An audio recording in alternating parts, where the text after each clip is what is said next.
ભૂલતા નથી આ ઈ જગતના બાપ ખેડૂતો છે મિત્રો।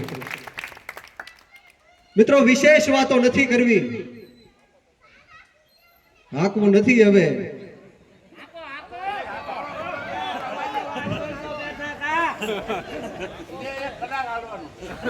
હજી 1 કલાક ખેંચવી છે, હું નહીં ખેંચી શકું કેમ કે પાછું મને બહુ બોલતા ફાવતું નથી। જ્યાં લડત કરો ત્યાં મને મિત્રો યાદ કરજો, તમને દેખાડી દેશું કે યુદ્ધ કેમ લડી શકાય।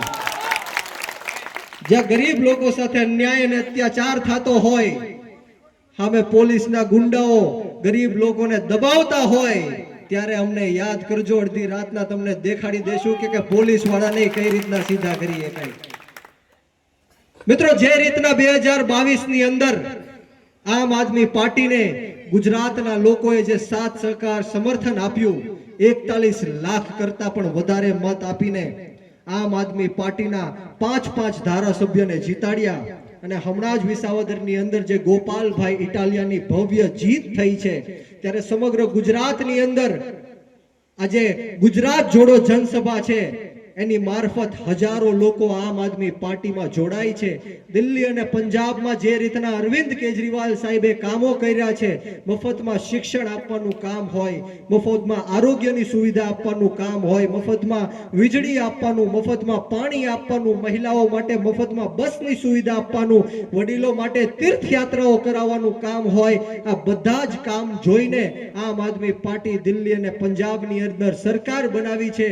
અને હવે ગુજરાતનો વારો છે। ગુજરાતની જનતાને પણ ભૂખ છે કે ભાઈ આવા કામો ગુજરાતની અંદર પણ થવા જોઈએ, ત્યારે આમ આદમી પાર્ટીનો એક અહીંયા બેઠેલો હોદ્દેદાર છે, કાર્યકર્તા છે, દિવસ રાત જોયા વગર, તડકો કે છાંયો જોયા વગર આ કોઈને ચૂંટણી નથી લડવાની, મારે અહીંયા બોટાદમાં ચૂંટણી નથી લડવાની, છતાં પણ ભાવનગરથી હું અહીંયા તમને મળવા આવ્યો છું અને તમને જાગૃત કરવા આવ્યો છું કે આવનારા દિવસોમાં આપણે સૌએ વ્યવસ્થા પરિવર્તનની લડાઈ લડવાની છે।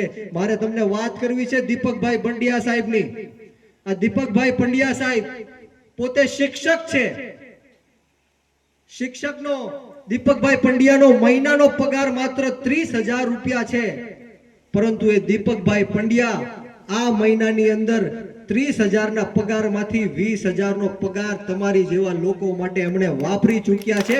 આ આમ આદમી પાર્ટી છે અને છતાંય એમને ચૂંટણી નથી લડવાની।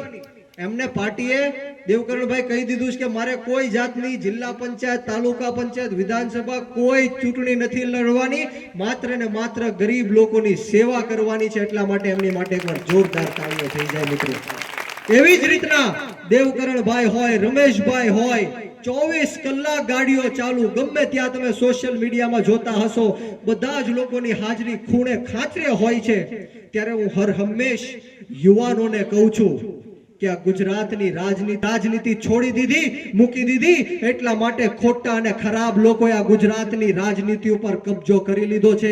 આ ગુજરાતની અને દેશની રાજનીતિમાં તમારી અને મારી જેવા યુવાનોએ આવવું પડશે, ગરીબ ખેડૂતોએ આવવું પડશે, મજૂર વર્ગના લોકોએ આવવું પડશે, મહિલાઓએ આવવું પડશે અને એવા લોકોએ પણ આવવું પડશે જે નાના, દબાયેલા, કચડાયેલા, પછાત, ગરીબ, અશિક્ષિત અને વ્યસનોથી ઘેરાયેલા તમામ સમાજના લોકોનો અવાજ બુલંદ કરી શકે, રોડ રસ્તાથી લઈને વિધાનસભા સુધી અને સંસદ સુધી અવાજ પહોંચાડી શકે એવા લોકોએ આ દેશની રાજનીતિમાં આવવું પડશે।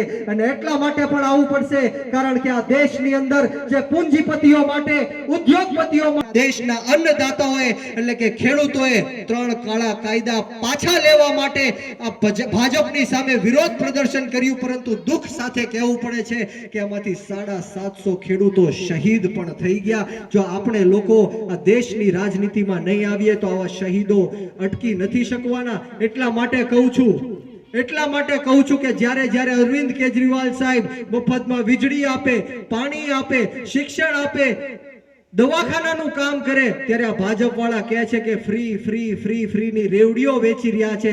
ધારાસભ્યને ફ્રીમાં વીજળી, સંસદોને ફ્રીમાં વીજળી, મંત્રીઓને ફ્રીમાં વીજળી, મુખ્યમંત્રીને ફ્રીમાં વીજળી, પ્રધાનમંત્રી તકના લોકોને જો ફ્રીમાં વીજળી મળતી હોય તો આ દેશની જનતાને દેશના ટેક્સના પૈસે ફ્રીમાં વીજળી મળવી જોઈએ કે ન મળવી જોઈએ? મળવી જોઈએ કે ન મળવી જોઈએ? તો આ દેશની રાજનીતિ કરવા માટે તમારે અને મારે આમ આદમી પાર્ટીમાં જોડાવાનું છે. અહીંયા લોકો જેટલા બેઠેલા છે એ તો જાગૃત થઈ ગયા છે. તમે આમ આદમી પાર્ટીને મત પણ આપવાનો છો, પરંતુ આ બ્રિજરાજ સોલંકી એટલું જ તમને કહેવા આવ્યો છે કે એક એક વ્યક્તિ 50 લોકોને જ્યારે જાગૃત કરશે, આમ આદમી પાર્ટીમાં જોડશે, આમ આદમી પાર્ટીએ શું શું કામો કરેલા છે એ કહેશે, ત્યારે જઈને આ પરિવર્તનની લડાઈમાં આપણે વિજય બનશું. મિત્રો, ઈસુદાનભાઈ ગઢવી હોય, મનોજભાઈ સોરઠિયા હોય, ગોપાલભાઈ ઇટાલિયા હોય, પ્રવીણભાઈ રામ હોય, રાજુભાઈ હોય, તમામે તમામ લોકો ગરીબ ખેડૂતો માટે આવ્યા છે, યુવાનો માટે આવ્યા છે. અને આજે જ્યારે આપણો ભારત દેશ ખતરામાં છે, ભારત દેશના 140 કરોડ લોકો ખતરામાં છે, ભારત દેશના ખેડૂતો હોય, યુવાનો હોય, મહિલા